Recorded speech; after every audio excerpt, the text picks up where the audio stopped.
ruler of 8 peaks. Welcome to the channel, guys. I'm War Master Moloch, and this is a campaign start guide on legendary difficulty in Immortal Empires to everyone's favourite little green man to not appear in E.T. or an X-Files episode, Skarsnik of the Crooked Moon Greenskin tribe, and his favourite squig friendo Gobbla too, of course. Now, Skarsnik's campaign is one which, at first glance, appears to be pretty nerve-wracking, as it puts you up against the always formidable dwarfs straight away, and this is without being able to recruit orc units. Well, that's actually nothing to worry about, because Skarsnik hates short men more than a 4 out of 10 woman writing her Tinder dating profile, so he and the goblin lads are black belts in the martial art of killing stunty gits, and I'm going to show you how to wipe out Karaz-a-Karak in 7 turns, so you can then choose to either head north and do the same to Thorgrim Iron Fist faction, or head south and go to Karak 8 Peaks, or both if that suits your fancy. At the end of this video we'll be holding all of the Silver Road and Dead Rock Gap, Thorgrim Grudgebearer's faction will be gone, and you'll have strong armies with WAAAGH reinforcements attached and a 3rd army under construction, and from there you should be able to continue your campaign with lots of money, great settlements, and armies good enough to wreck your opposition. Now let's get to it.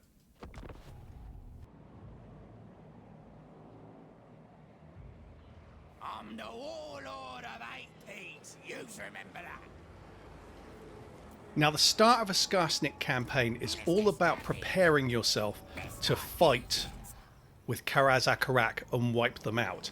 That means learning a very specific playstyle, which I'm going to teach you here, which is all about stealth, quick movement, and just a bit of overall sneaky cunning. So, over here, I'm going to build gold. And obviously we put Slider Miser in Skarsnik's army to get him ready to roll. For our research, you just want to click use them, because that takes you through WAAAGH, Gobby Gobbos, abuse them. After that we'll go for use them, and then sharper stabbers, so you go through go faster as well, and then you'd be looking at going Gobbo Crackdown and egg them on. Simple stuff. It's all about just buffing up your Gobbos. Now here, with the Night Goblin Fanatics, I'm just going to give one of these fungus flasks, because that's a handy little buff and we've got enough for one of them. We should have enough for both after this next battle. So we're going to hit this army now. Obviously that says auto-resolve. You don't want to auto-resolve it, because in this guide we're going to be moving very quickly so we can wipe out Karaz-a-Karak before they get significantly stronger. So manual battles are the order of the day, at least in the early stages of this campaign. Okay, let's go through the setup for this battle here. So my night goblins, normal night goblins, and my squig hoppers are over here in the trees. And then we've got the archers up front in skirmish mode. We've got the 3 single entities, and then we've got the night goblin fanatics behind them. And we've got the goblins just in place. They're not really an important unit, but they can just help to finish off something, basically. And what we're planning on doing is coming forward, using our archers to aggravate them into attacking us. Then we can use these 3 single entity units to tank, while the Night Goblin Fanatics come in and hit the spinning loons through the middle. Meanwhile, these guys will come in and chase down the archer unit and the wolf riders, and keep the general occupied until we can send the 3 single entities to go and deal with them. Him, I should say. Let's go and get forward now. So we'll come to about here. I want to turn them around a little bit. And obviously the night goblins can stalk, so I'm going to send them round slightly the long way here, and the hoppers can come through here. This guy moves very fast, so slow him down a little bit. Not for any particular reason. They won't dare attack it. Not at the moment anyway.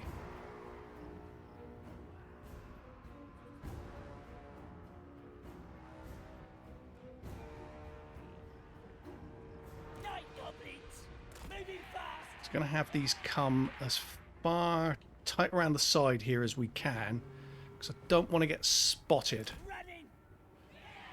We'll still win if we do get spotted, but I just prefer we keep it as tight as possible.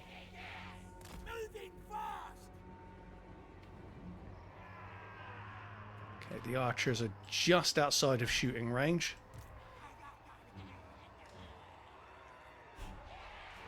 Come forward about that much, and that should enable us to start shooting some orc boys. Moving fast. Squig hoppers. And now with everyone positioned, I'm going to bring the goblin spears to here. Mark wants it. Because they can come in and help tie down the Wolf Rider archers.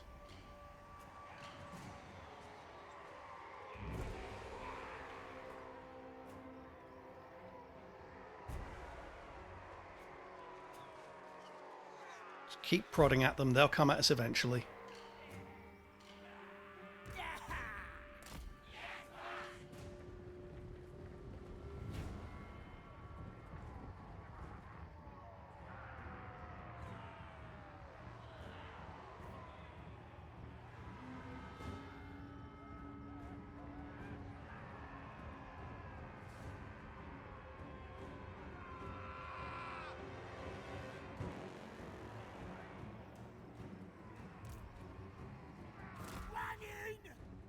Where's the cave?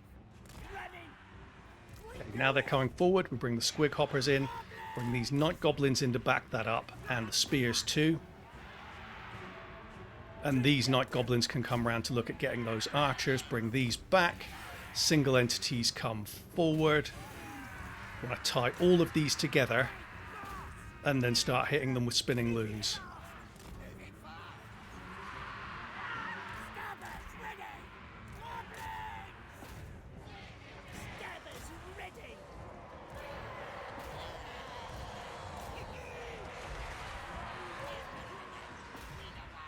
If God wants it. Don't want to necessarily get the general engaged in melee here. Break the broom. Okay, now we can hit spinning loons through there Do it. and through there. Goblins.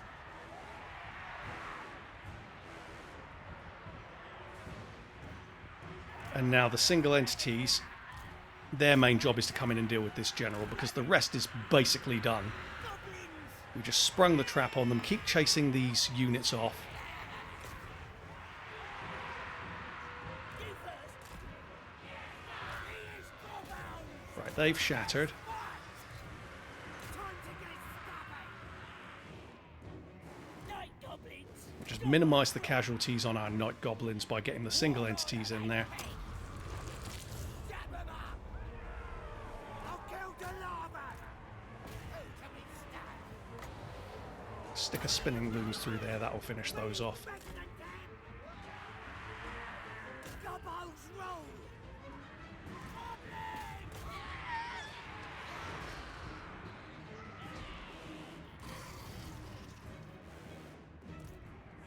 Moving fast. Let's do this. You first. Moving fast.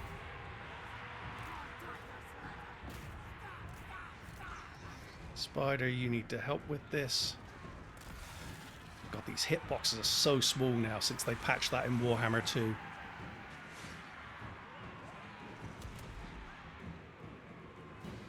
What are we doing?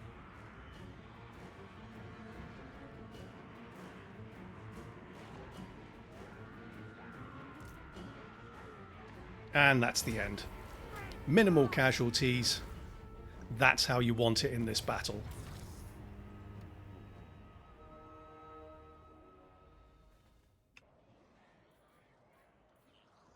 So there, we don't especially need replenishment from that, so we're just going to take money. Skarsnik, warlord of 8. Skarsnik, put 1 into Inspiring Presence. And 1 into Bloody Blade for Sly the Miser.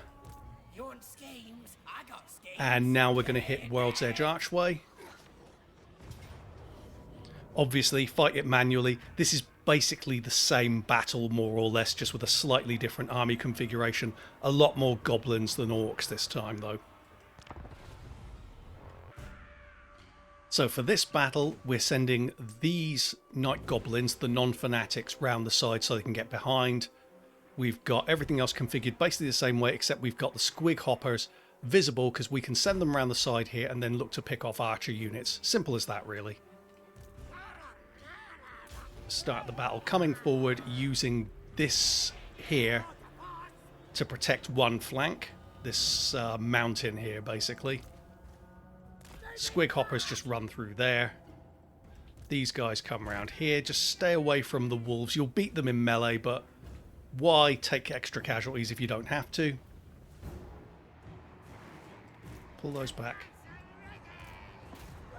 And now we should get a chance to get a good charge. I mean, as you can see, they're running parallel to their line, so we'll get a bit more time to chew them up a little bit. Because these goblin archers do not do well against squig hoppers. Let's pull through. I think they're about to turn around and attack. Yeah, just get out of there.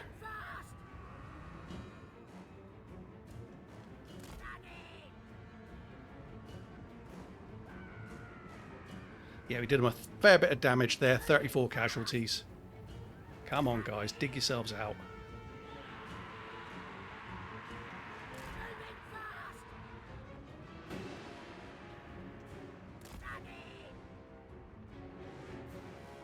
There we go. No casualties for us in return for 34 from them, and their archer casualties as well.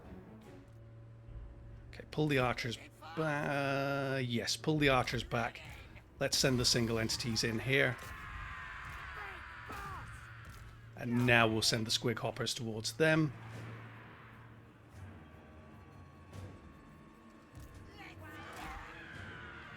We'll send the spinning loons in as well. Or the night goblin fanatics, you know what I mean. Keep these guarding the flanks.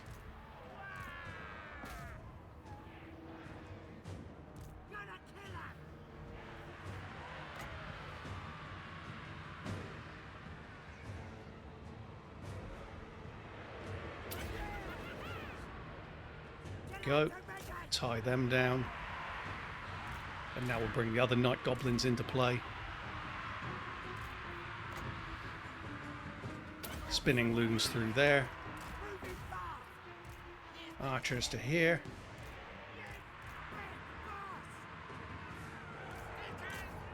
And there we go.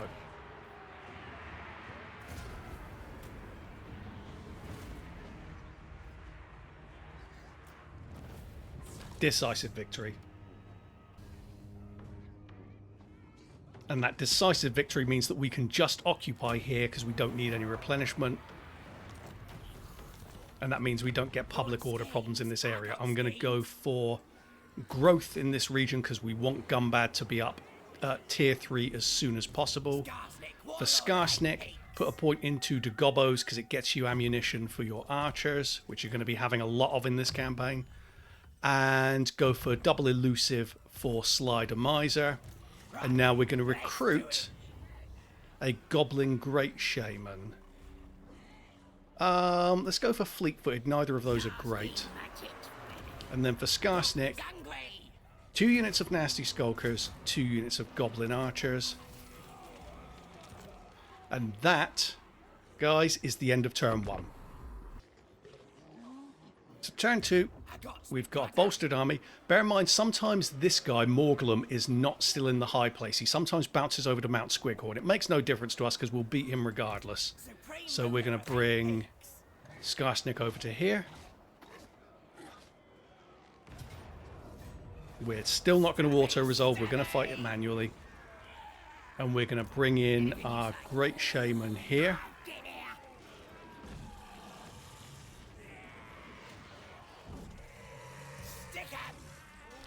And before we go in, the Night Goblin Fanatics can have Fungus Flasks for the second unit of them. Obviously, don't spend any of your growth here at World's Edge Archway. We're saving up for Gumbad. And obviously, this is a manual resolve. You want to take these out with as few casualties as possible. Okay, let's talk through the layout here. What we've done is we've positioned ourselves right alongside this cliff edge here so that we can force them to channel themselves into a narrower space. We've got our squig hoppers here to deal with the fast units if we get the chance there. We've got night goblins here to act as a flanking force. And what we're going to do is we're going to move everyone up so we're just alongside this. They're not tempted to try and flank us right the way around. Because if you position yourself right, the AI usually won't go for a full-on flank. And they'll just feed themselves into this narrow space here, where you can do more damage. And something else to bear in mind, we're going to be waiting for our Goblin Great Shaman, because he's the one who can make them come forward and attack you. If the army is inside the settlement, they usually won't attack you. If it's the garrison by itself, they're more likely to attack you, weirdly. But yeah, that's how we lay it out. Let's start the battle, and I'll show you where we want our true starting position to be. It's roughly here.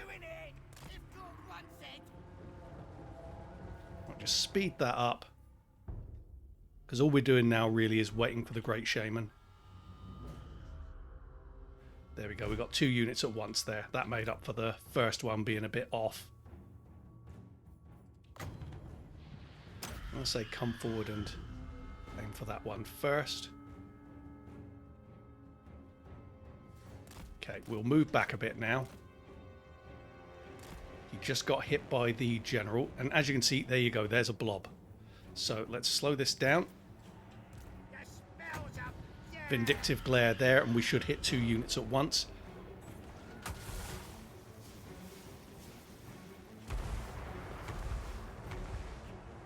Decent. Much more kills there. Many more kills, I should say.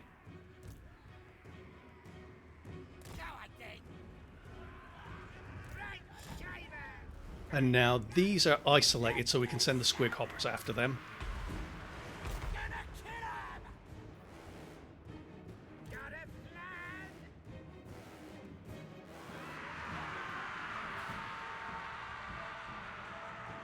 And they will absolutely chew those wolf riders up.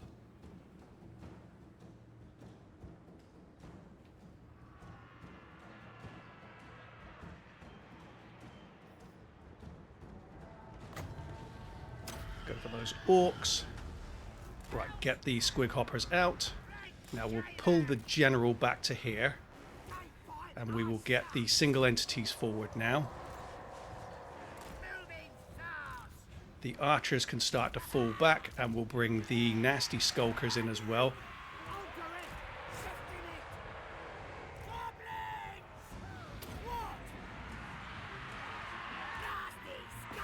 Nasty skulkers in there, and now we'll bring in the night goblins.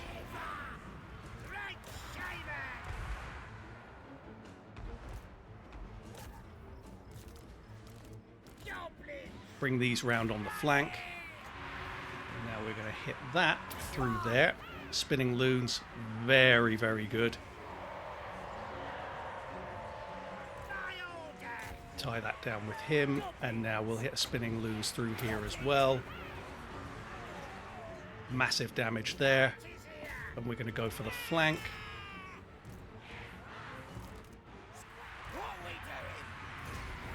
And that's the battle.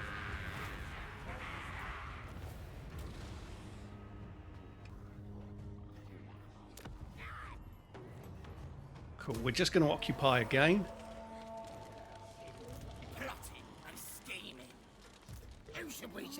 For this guy, we will give him sneaky stabbing.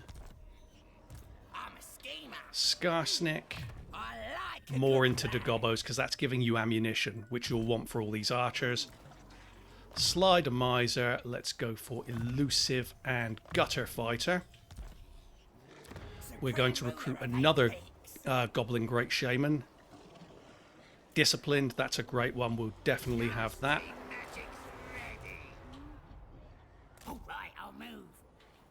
And we'll just get this guy really well positioned early on. This is going to get taken over the end turn. Now Skarsnik is going to recruit 3 units of Goblin Archers and 2 units of Nasty Skulkers. And our commandment is obviously going to be Camp Ruckus.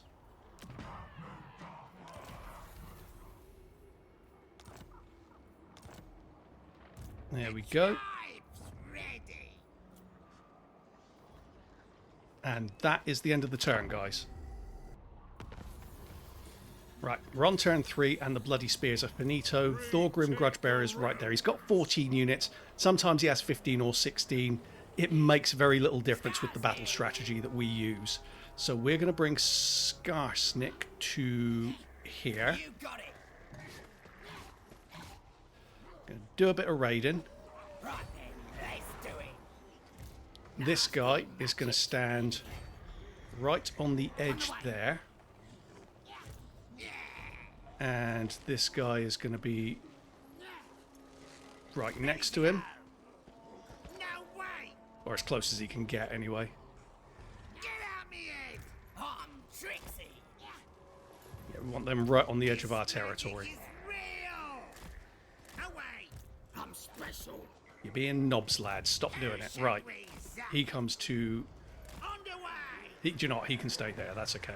In fact, Nasty magic. we'll bring him out in front. There's a reason for that in a minute.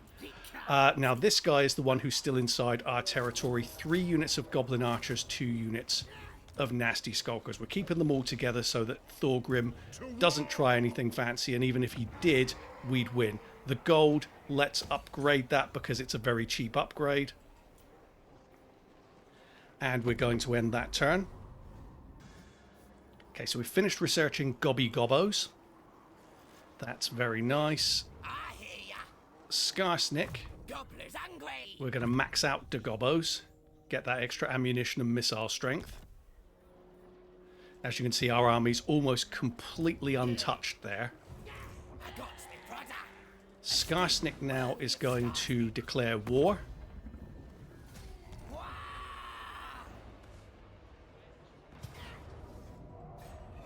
Killing time. This guy Time's ready. is going to come in and he's going to swap some units with Skarsnik. He's going to give Skarsnik all of the archers and take 2 units of nasty skulkers from him. It doesn't matter what unit he takes, really. We just want all of the archers in Skarsnik's army. Now this guy, we want to edge over On it. cautiously because we want him to be able to reinforce but still be able to get back into this territory here so that he can recruit over the end turn as well. This is the most important battle of the start of this campaign, guys, so let's get to it. As you can see, it says valiant defeat, and this is a fairly intimidating bunch of dwarfs here, in theory. But if you know what you're doing, this is a really simple battle. It's just a bit messy. So let's get to it, and I'll show you how to win this one comfortably. Okay, so what do you see here?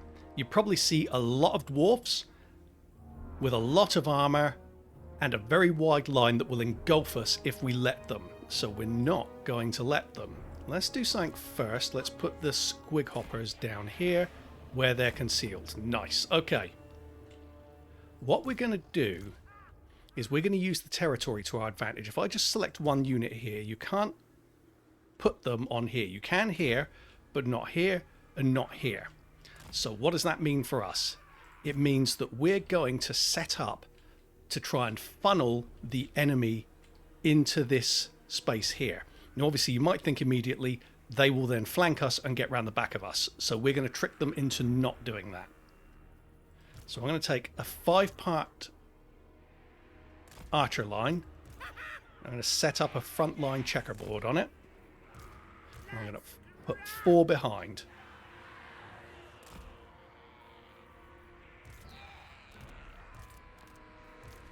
The spider, Slidermiser, and Skarsnik are going to be positioned in between.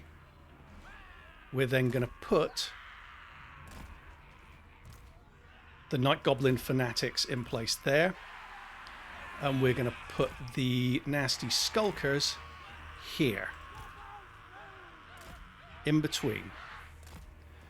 And then we're going to put the Goblin Spears right up front. They're the least valuable unit. Screw them. And the normal Night Goblins, I'm just going to put down here. We'll obviously move them out later on. So we've got 1 pair of Night Goblin Fanatics and Nasty Skulkers, and another pair there. So we're going to group them up, and we're going to group those Night Goblins. Now, we're going to move our reinforcements round to here. And we're going to wait for them to come in. Bear in mind, this army will not attack us. They will wait for us because they have the advantage. So what we're going to do, we're going to push out so that we present to them something that they can crowd in on. So they won't want to outflank us. They'll want to come in and pile in on top of us using their armor advantage. And then once they've locked in their movement pattern to come into this space, we're going to drop backwards. So that they then move into this space here, which means that our area of effect attacks from the spinning loons and from the nasty skulkers does even more damage. So let's show them the money. Everyone comes forward to about there. Possibly even a little bit further across than that. I really want to incentivize coming in on this space here. Bear in mind, we're much faster than they are. Now, the goblin spears are going to come forward even more. The reason for that is that we're going to be using them to soak up quarreler fire, because they mean absolutely nothing. The battle is not going to hinge upon goblin spears. So we throw them out there so that the quarrelers will stop and fire at them rather than our Ragnarok spider or anything else that really matters. We're just going to offer them up as a sacrifice. These night goblins are going to come out the side there. We're going to put these squig hoppers there. And now we're just going to wait for the reinforcements to come in, because our goblin great shaman are going to take out the gyro bomber with vindictive glare. We can destroy that before the gyro bomber actually gets within shooting range of our army. There we go. Okay, so the 2 goblin great shaman, bring them forward. 2 units of nasty skulkers there. 2 units of nasty skulkers here.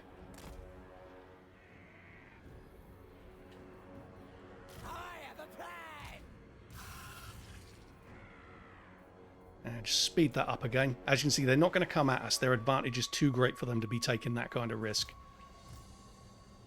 They know they've got the beating of us. Okay, everyone is now in position. We just can't see some of them because of the trees. We're going to bring these guys nice and close because I want them to be shooting at the same time so that they double hit the gyro bomber and get as much into it as possible. Let's see if that's close enough. Not quite. Come to there.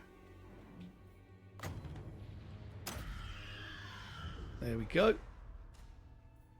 4 or 5 volleys will take the gyro bomber out completely. Double volleys, that is.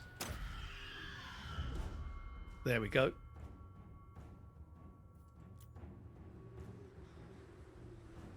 Okay, they're coming. At this stage, you've just got to hold your nerve. Look at their movement trajectory. They're coming towards here. Let's start moving the Great Shaman back. Just got to hold this nerve here. Make sure they go for where we want them to.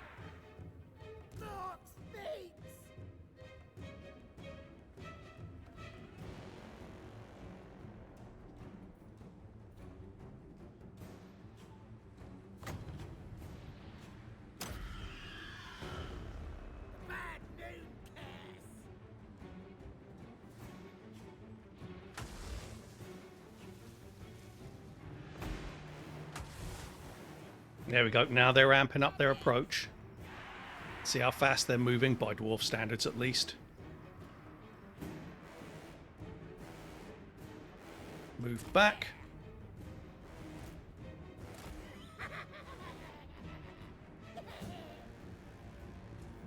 And there you go. You can see the trajectory there. They're coming right towards us, exactly where we want them to.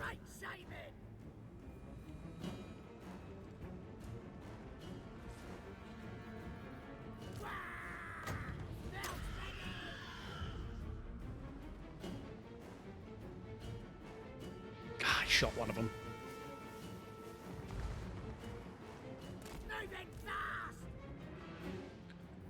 Now we should be able to take that out with this shot. Get to there. There we go. The gyro bomber's down. Night goblins get to there. So as soon as the quarrelers are in play, there we go. They're in position. They're going to start shooting now. We're going to move that forward. We're going to move Slider Miser forward. The nasty skulkers forward, and the Night Goblin fanatics. We're going to move Skarsnik forward as well.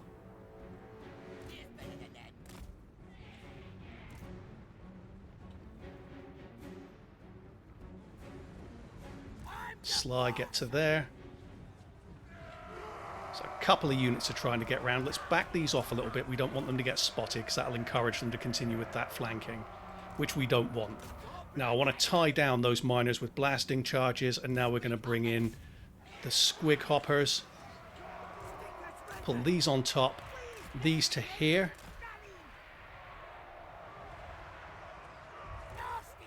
Let's get in here. Right, get the quarrelers.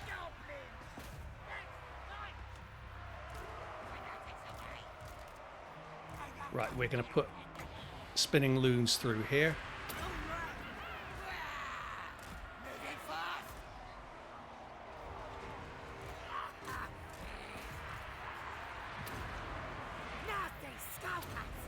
Trigger the smoke bomb.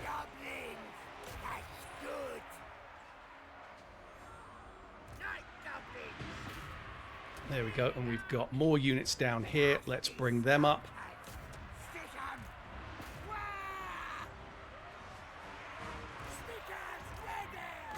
Spinning loons through there.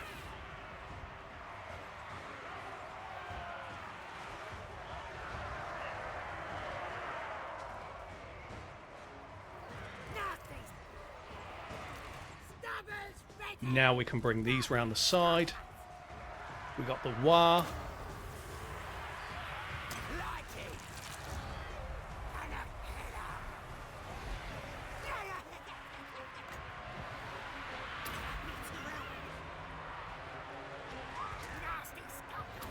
Smoke bomb, smoke bomb.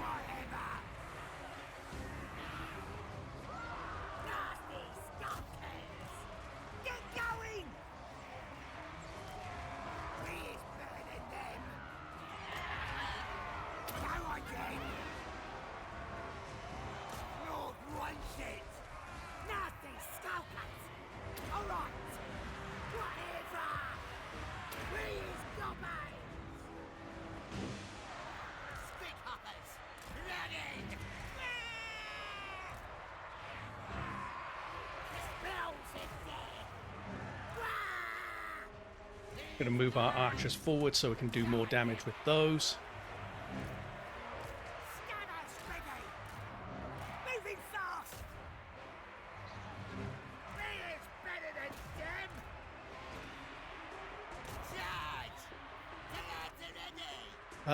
We will hit those there. Smoke bomb again.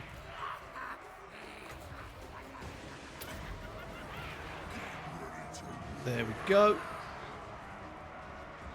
Got the WAAAGH again.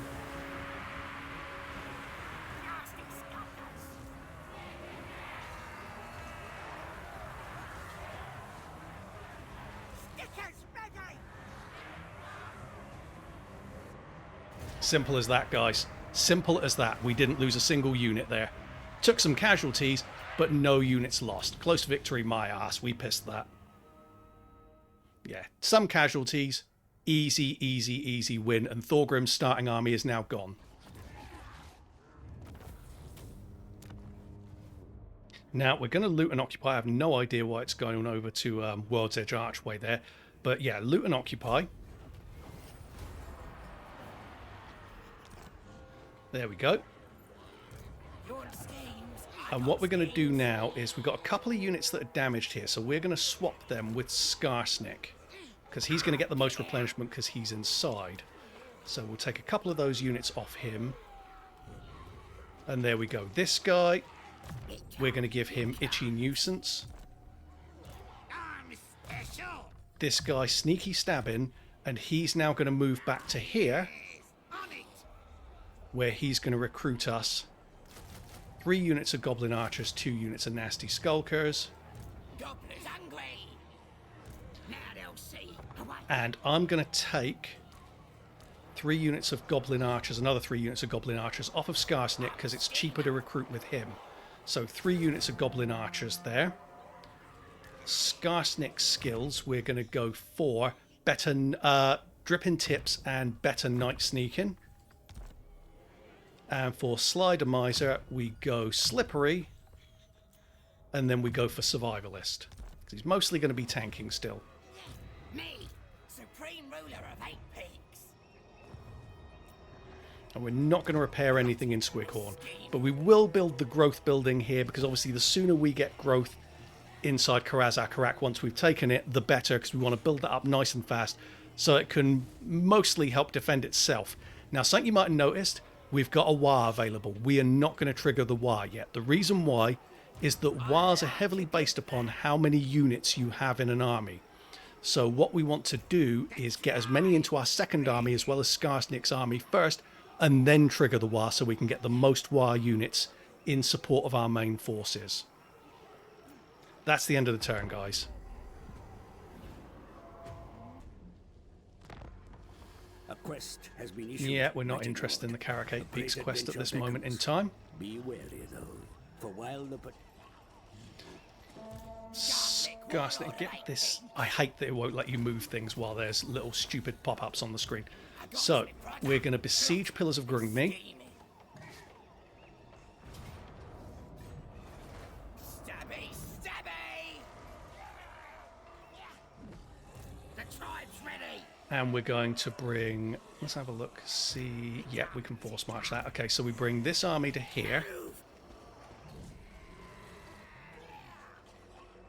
And then we'll force march this guy to here. And give all of his units to Morgulus.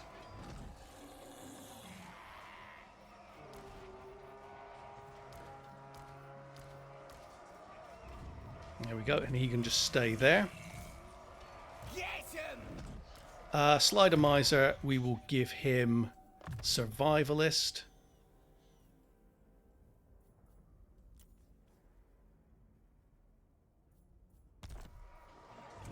And for our research, go for Abuse 'em. Kill 'em all. Now, of course, it's going to show a decisive victory auto-resolve here, but of course, again, I'm also going to fight this one manually because I want to minimise casualties. We've got a big fight coming up at Karak 8 Peaks. Why take chances? Obviously, you're not going to need to watch that, though, because this is an absolute doddle. Simple as that. No casualties.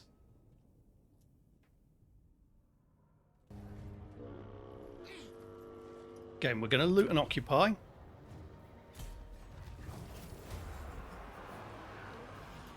We're keeping all the weakened units in Skarsnik's army so they can get maximum replenishment. Got a Talisman of Preservation in there. That's a good one to give to probably Skarsnik.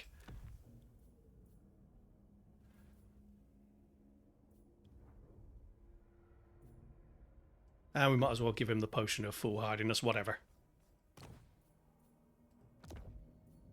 And all that other stuff. Right.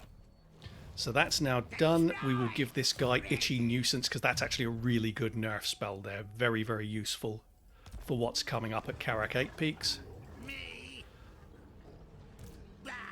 We'll just put this guy here.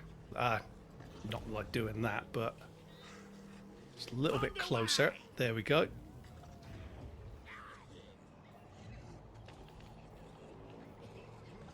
And at this stage, as you can see, they've got 2 armies and they've got Karaz-a-Karak.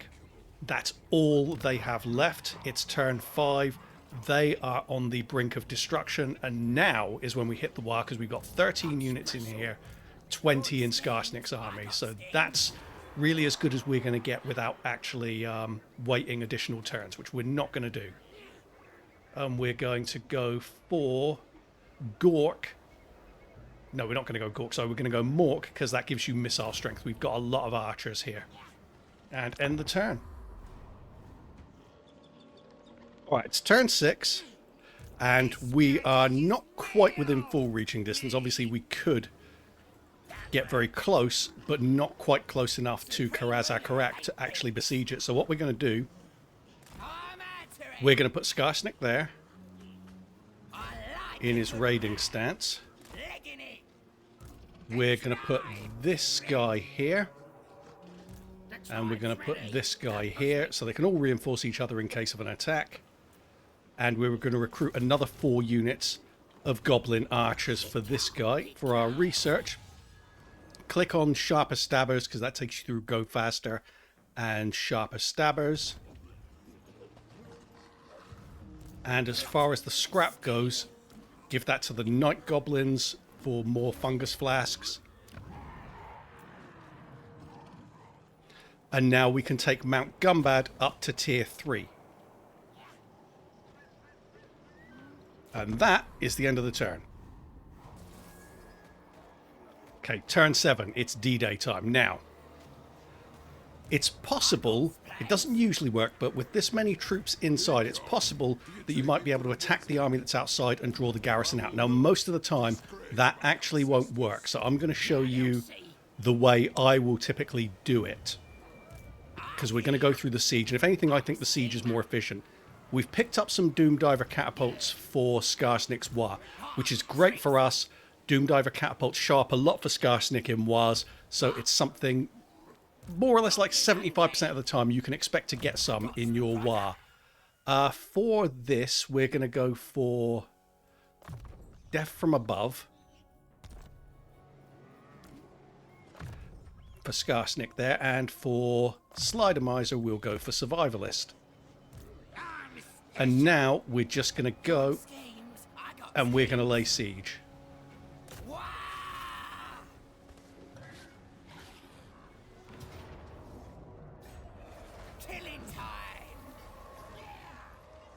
And we're going to bring these guys over as well.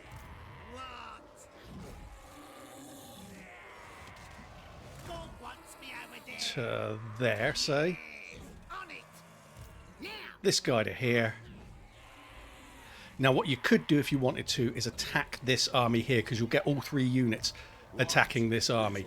But what will usually happen is they'll retreat and they'll still be in a position in which they'll be inside the settlement. Besides which, I actually want everyone to be inside the settlement, because that way, even though it makes the actual siege longer and grindier, it just means that we wipe out the entire faction in one go. So this army needs to come to here.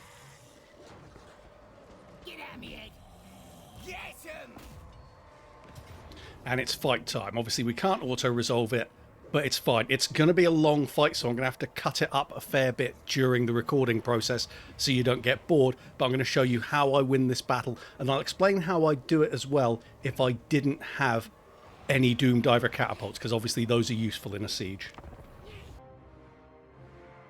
Karaz-a-Karak is a settlement that favours the attacker for sieges.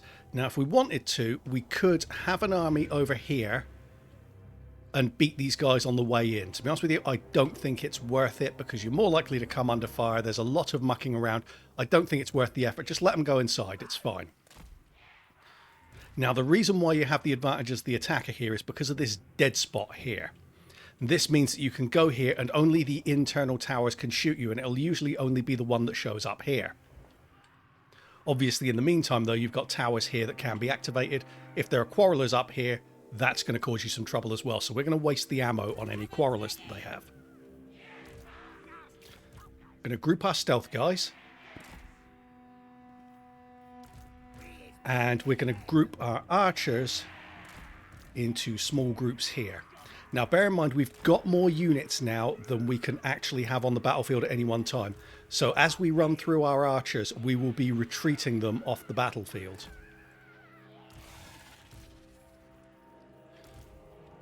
The single entities there. Now, we want to move our reinforcement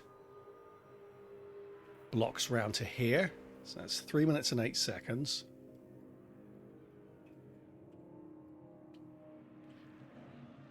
Three minutes and 8 seconds, and this one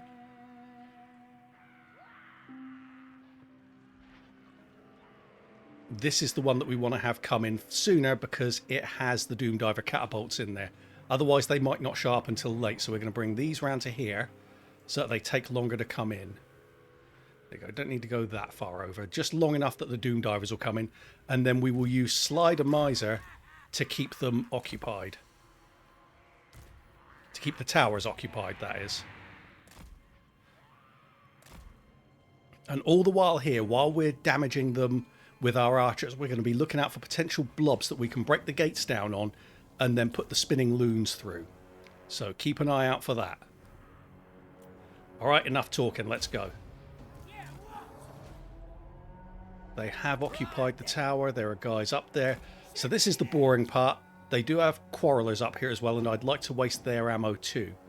So I am going to use Slider Miser going back and forth on his giant spider. I probably should have switched him across to the giant wolf because they're a bit faster. But this, you can see it. If you've never seen this before, this is how you waste enemy ranged ammo. And also keep the towers occupied, because they can't actually hit you there. Well, they can, but not very often. So you've seen what you've got to do. I will now take this into high speed and cut the rest of it out of the recording because it's kind of dull.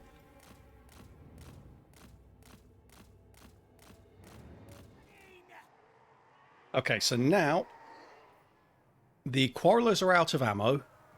So we've got a bit of freedom of movement, except for that unit of quarrelers there, but that's only one unit. And what we can do now, just for a bit of freedom of movement, we're going to get rid of the towers. You can always hold on to it because you don't have to worry too much about being shot at this stage.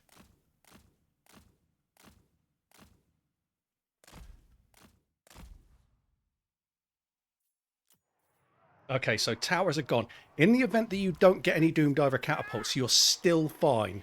You can just get your troops around to the side here while Slider Miser is keeping these occupied and deal with it that way. Now, because I have Doom Divers, I'm going to bring these round to here and go for the last of those quarrelers. As you can see, there's still one tower shooting at us inside there, but I'm not going to worry about that.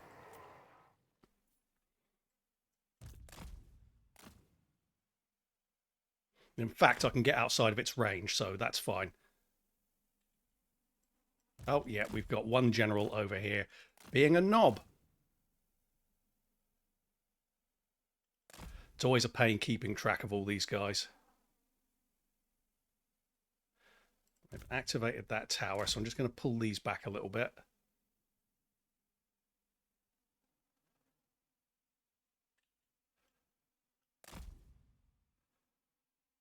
Keep going. And there we go. Okay. Those towers now can't shoot at us anymore. Let's take out these quarrelers. Or at the very least do a lot of damage to them, put it that way. Yeah, only 13 kills off the back of that. Right. Retreat those off the battlefield. They're not going to be of any more use to us. We might as well get another unit on. Put that there. And now we'll just start bringing our archers forward to do some killing. Those guys are aiming over this side of the wall. So what we're going to do is we're going to bring our archers to this side, because you can see where the cone is, where they're aiming, the quarrelers. So we'll shoot over the top of the wall at them. And once they're gone, we've got full freedom of movement, more or less, just that tower to worry about.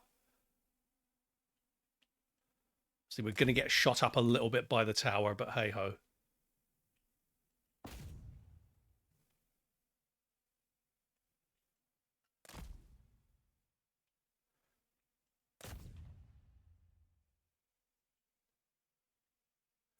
Right, slow that down because they're moving very stupidly. And obviously, you've got another tower over here that can reach us.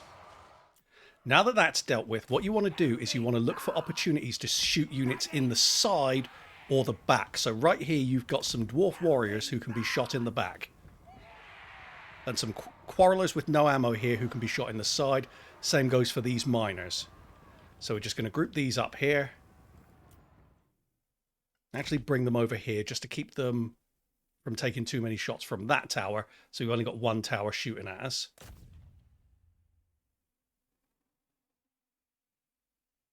And as each unit runs out of ammo, you just retreat them off the battlefield so you can bring on more archers. Like I say, this is a slog. But the reason why I'm doing it is that obviously there's still stuff occupying these towers, and I want to keep our casualties to a minimum here. Look at all the stuff they've got packed in on the main control points now.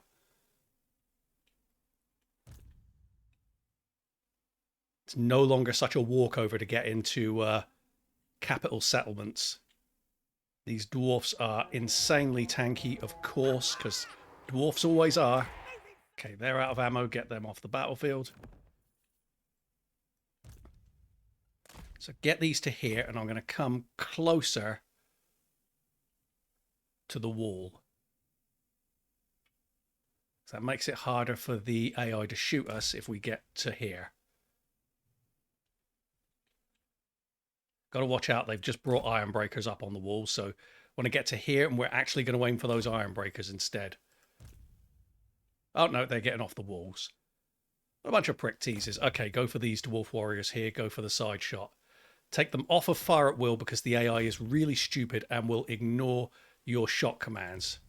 I swear this unit is still doing that. Right, get to there. You get to there. There we go. That's what you want, is drop shots. And now we're going to have iron breakers up on the walls, and they're going to have their sides to us, so we're going to shoot them. Iron breakers are phenomenally tanky, so we're going to go through a lot of arrows trying to kill these off. The sooner we get rid of them, the better. And this is where that extra missile strength comes in that we're getting from the WAAAGH. Ordinarily, we wouldn't even be doing this much damage to iron breakers. Now, as we're bringing more reinforcements on, I actually hadn't even noticed, but the AI's derped out. The reinforcements are just hanging around outside. It makes no difference to what we're doing, but I hadn't really noticed that. Classic CA. Right, we're going to come to here. Shoot another unit that's sideways onto us. We're thinning these out nicely now. And more units are coming over, which can open up space for us. However, it's harder now for us to get into this space because you've got troops just hanging around outside. Right, you guys, stop firing and get over there. All right, so we're now out of ammo. Ignore the clock up there because we've been playing the whole thing on full speed the entire time. Now that we've dealt with that, let's bring our single entities over here. And we'll also bring these guys and these guys, because they're going to be able to stealth this up. That's fine. In fact, we'll keep them relatively close. We want to keep them out of view for as long as possible.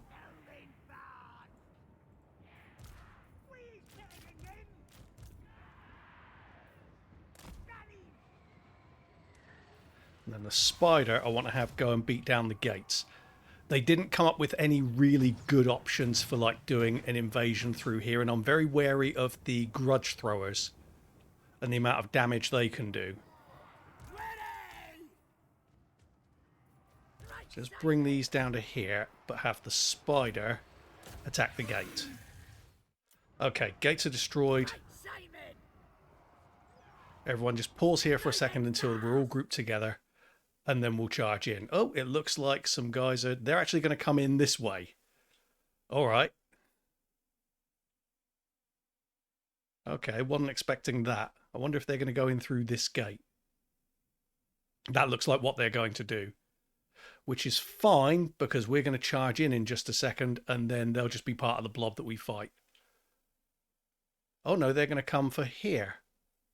All right then, do we have the... Yes, we do. Okay. We've got the spinning loons available here. So we'll just put spinning loons right through the middle of these reinforcements when the fight begins. Obviously, they've got miners with blasting charges as well. If they can set those off, they'll actually shoot that. They'll blow up their own troops.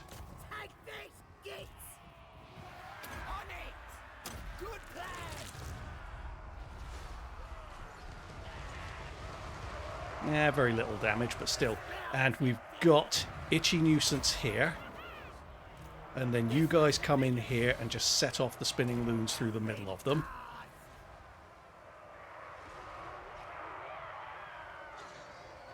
We'll have these backed up ready to do the same.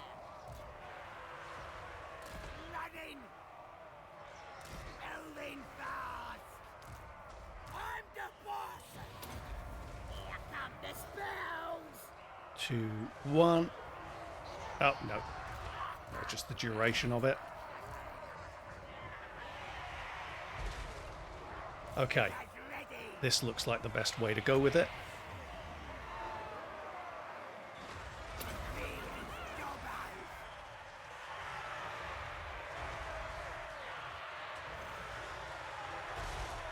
And then these can come here and do the same thing again. Basically, this is what we were always going to do anyway. It's just that we're expecting to do it inside the settlement.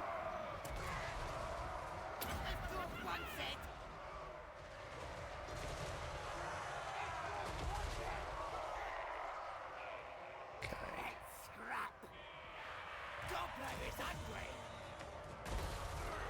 Just try and shatter these now. In fact, I'll bring in the these squig hoppers as well.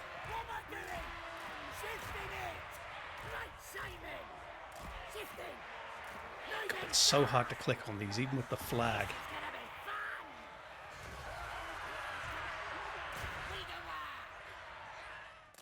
Alright, that general's gone, and now we're going to come in through here, and this is more or less it for the fight. Bring these to here. The fanatics to here, and we're ready to go in. This will draw all of these down from the walls.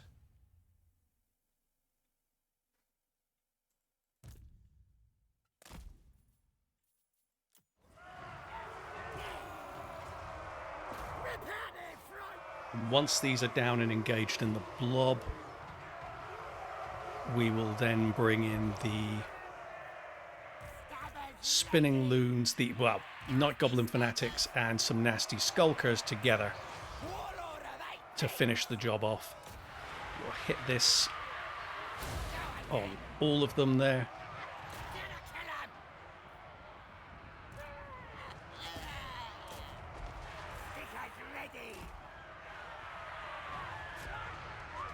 Spinning loons through here.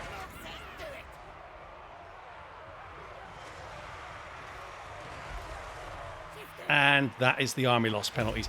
Again, don't worry about the time limit on here. We were playing almost the entire thing on triple speed, so it was shorter than that. Still not short, but considering that we've just wiped out Karaz-a-Karak as a faction entirely, I think it's a fair deal. So, end of the battle, some money brought in. We're going to loot and occupy Karaz-a-Karak because we want the rebellion here soon so that we can get rid of it faster. Repair that. And then I'll typically go with growth in here just to build it up as soon as possible. And at this stage, we can repair the other settlements.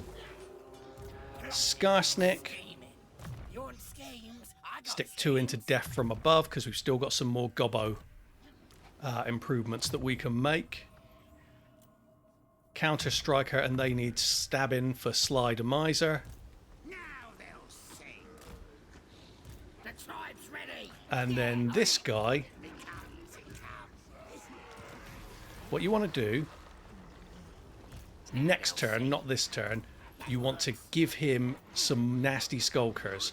But for now, recruit 5 units of goblin archers for him. Morgulus here can have something else. You need to get him towards lightning strike, so I would say go for looter there, root marcher and looter.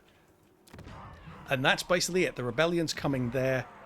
Mount Gumbad is being leveled up to tier 3, so you can start to build up the World's Edge Archway and the High Place. But we're on turn 7, and one of the toughest factions in the entire game, one that so often winds up at strength rank 1, is gone.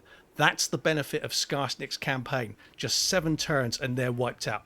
Now we come into what you want to do next. As you can see, you've got some Crooked Moon Mutinous Gits coming in, so we're going to have to deal with them soon because they're going to attack our stuff. That's fine, because what you can do is you can bring Skarsnik and Morgulus in, fill out their armies with their WAAAGH, and then you can either go north after you've taken out this army here, which, bear in mind, that's the only time it's ever really shown up was in this campaign.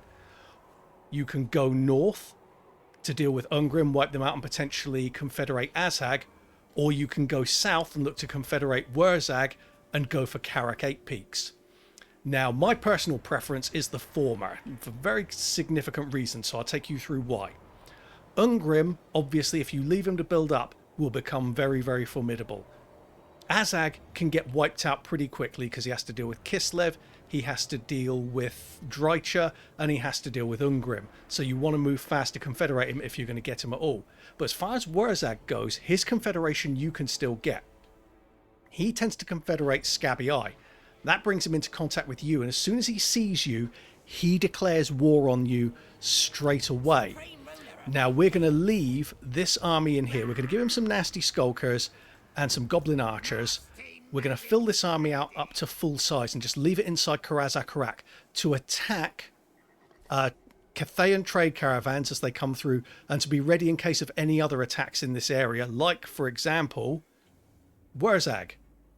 He then besieges Karaz-a-Karak. There's a 20 stack inside plus the garrison of Karaz-a-Karak. It's an auto-resolve win, and that lets you immediately confederate as WAAAGH and everything he's got, which is usually a fair chunk of this territory, all the way down to Ekrund. So you get massive expansion off the back of just sitting and waiting for him at Karaz-a-Karak, while your two WAAAGH armies head north to deal with Ungrim Iron Fist. And because you've sent both, you can send one down this fork and one down this fork to wipe him out entirely.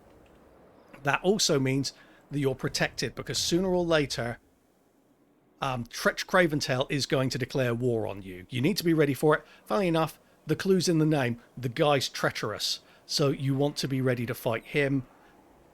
If you go for Karak 8 Peaks straight away, you wind up at war with Queek and various other guys, and it's just a distraction that stops you from dealing with Tretch and with Ungrim until they're strong enough to come in and attack your lands from behind. Better to get rid of them now, so that's what I do.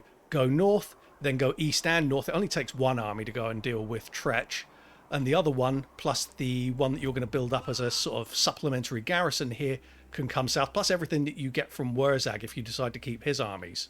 So yeah, go north, go east, then go south, and go west, you know, like the village people. That's my recommendation, but it's all about what you want to do, guys. The world is your oyster from here. Karaz-a-Karak are dead. The High King is dead. Long live the new king, Skarsnik. And what I'm going to do while we're here, I am going to show you one of the test campaigns that I ran.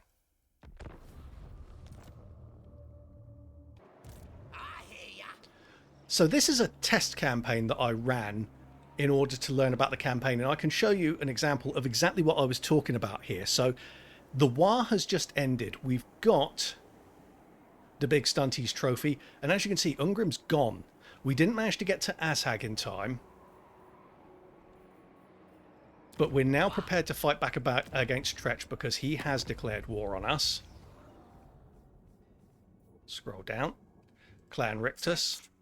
We've got a non-aggression pact for the moment with Clan Moors. That won't last very long, of course. And Clan Worms we can wipe out very quickly because they'll just have the one settlement, Black Crag. We've already taken Karak Drone from them.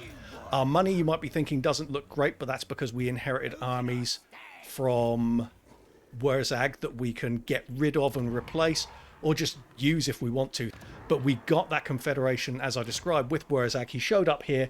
I auto-resolved it, lost a few units, but bingo bango, we've now got territory like Barak Var, Dok Karaj, Varenka Hills, all the way down to Ekrund. We're at war with the Beastmen, but they're going to be easy to deal with. And once we've consolidated this territory around here and dealt with Tretch, then we can go for Karak 8 Peaks. And that's why I recommend going north first, not south. But hey, maybe you're a big roleplay fan and you really want to take Skarsnik back to Karak 8 Peaks, his hometown, basically. So yeah, if you want to do that, go for it. I'm sure you'll do fine, because it's not like you have to worry about Karaz-a-Karak breathing down your neck anymore. Now, I'm hoping this guide has been useful to you. If it has been useful to you, or even if you've just enjoyed it, I'd appreciate you hitting like and subscribing. And what I'd also really like to know is what campaigns you're struggling with. So stick them in the comment section, and maybe I'll do a video on that faction next. Thank you very much for watching, guys. Have a great day.